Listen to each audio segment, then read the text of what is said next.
In ancient times, the earth was filled with corruption and wickedness. People lived in sin and strayed from God's path. During this time, there was a righteous man named Noah. Noah was a just man in his generation and walked with God in all his ways. He was known among the people for his honesty and integrity, always striving to spread goodness and justice. God saw the corruption of the earth and decided to put an end to this wickedness.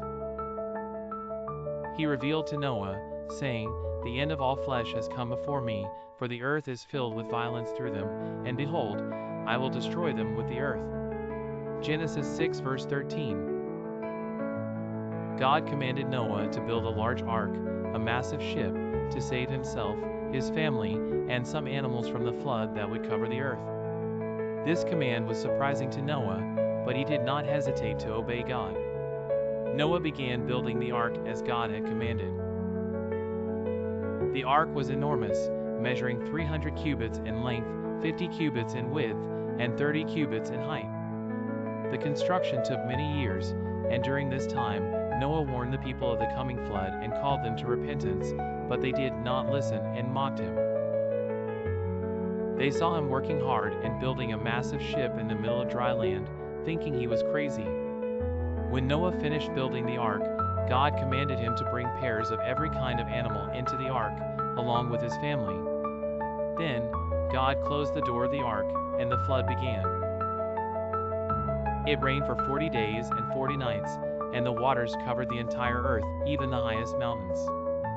The waters gushed from the springs of the earth and poured from the sky in torrents, leaving no safe place on earth.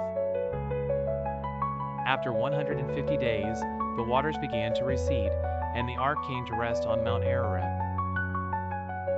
Noah sent out a raven to search for dry land, but it found no place to settle. Then he sent out a dove, which returned with an olive leaf in its beak, indicating that the waters had receded. After that, Noah, his family, and the animals left the ark. The earth had been renewed, and life began anew. After the flood, Noah built an altar to God and offered sacrifices of thanksgiving. God blessed Noah and his family and gave them a new covenant, saying, "I establish my covenant with you. Never again will all life be destroyed by the waters of a flood. Never again will there be a flood to destroy the earth." Genesis 9 verse 11. As a sign of this covenant, God placed a rainbow in the sky. This covenant was a symbol of hope and renewal, a promise that God would not destroy the earth with a flood again. After the flood, Noah and his family began a new life on earth. They started farming the land and raising animals, becoming the ancestors of many nations and peoples. Noah lived in peace with God, teaching his children and grandchildren about God's greatness and mercy. He continued to spread God's message among the people, urging them to live in obedience to God and avoid evil. Noah's story carries many lessons and morals. First, it teaches us the importance of obedience to God, even when things seem illogical or difficult. Noah did not hesitate to obey God, and because of that, he and his family were saved from the flood. Second, the story warns us of the consequences of corruption and wickedness.